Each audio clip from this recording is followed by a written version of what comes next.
Hello guys, today I'm going to tell you about that virtuals protocol token. Now before we start the video, let's share my legal disclaimer. This video is only for educational purpose. Do your own research for the investing.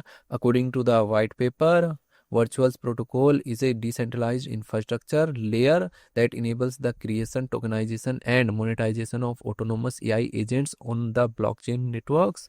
Purpose: it provides the foundational rails for an agent economy, allowing AI agents to operate as independent economic entities.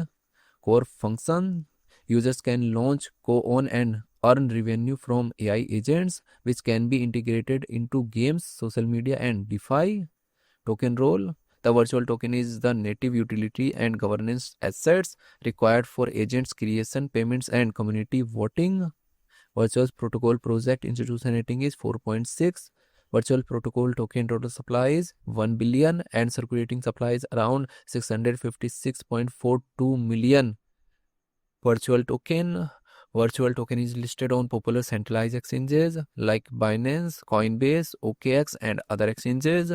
If I share my opinion with you, then this project up to 90% chances is that it is a legit or good project. So guys, don't take my opinion as a financial advice. Do your own research for the investing. Thanks for watching.